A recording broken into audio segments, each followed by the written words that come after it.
Okay, so I'm going to talk today about an immersive theatre piece we did called Space Plague at the beginning of 2020, about a novel disease which threatened a global pandemic, which was entirely coincidental, but ended up being very, very specific to what would unfold just a few months later.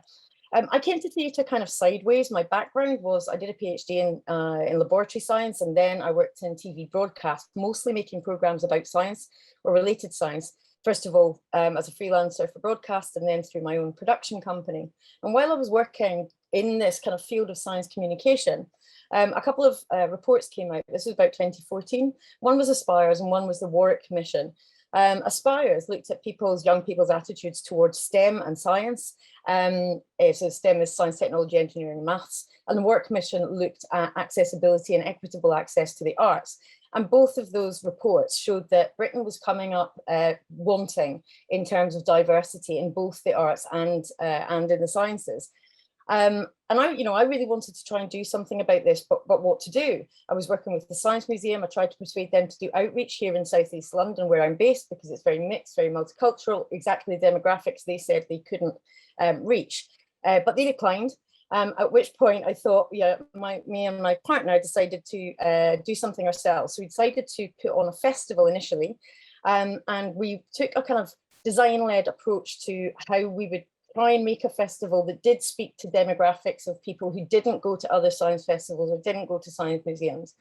And we decided that, and this was kind of evidence-based, that stories were the best way to lead. A lot of science festivals don't have a story. They might have a loose theme, but sometimes it's just like a bit of a bonfire of explosions. So we had a story initially in 2015. Our first story was Asteroid, and it was about an asteroid that was coming to Earth. Meteorites were coming with it and bringing this plague that was causing a disease with zombie-like symptoms. We talked to lots of people. We co-designed with all stakeholders, scientists, artists, young people and families and schools and teachers. And it worked really well. We came up with something that had created by them, for them, in the centre of their community in South East London.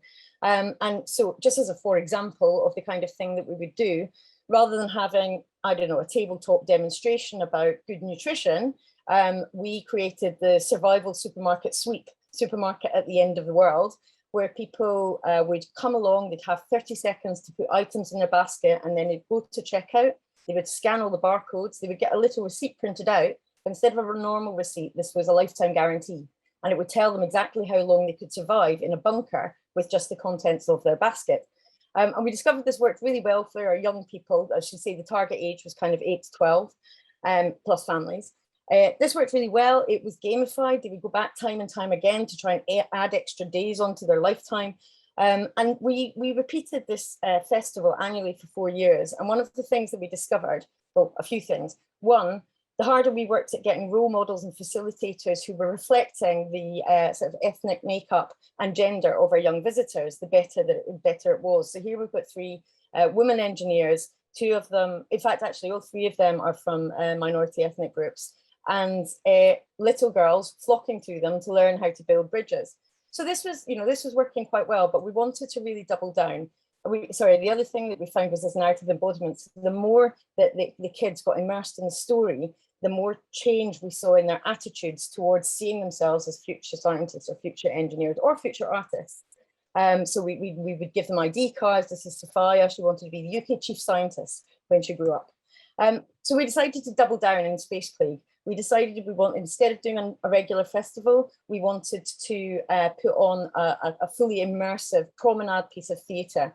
So we did this. It was called Space Plague. It was broadly based on the same story about a meteorite shower bringing a hitherto unknown infectious disease into the country and causing zombie-like symptoms. And we invited our audience to become members of a task force to help save the world.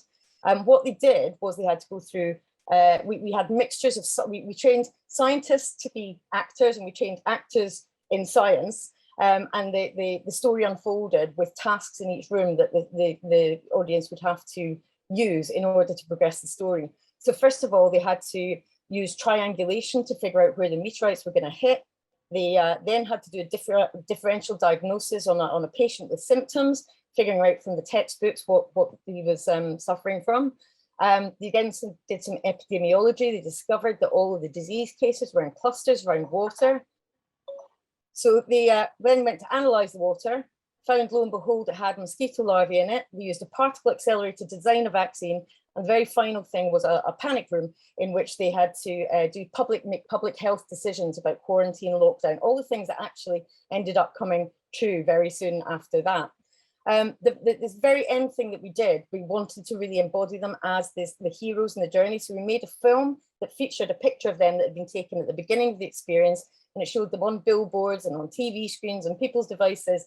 And that really seemed to help. You know, we've got a massive reaction from that, and we've shown, our evidence has shown that from the before the experience to after the experience, we are getting a real shift in attitudes. One young person said in response to the question, what have you learned about scientists, said that I am one, you know, and that for us was absolutely great.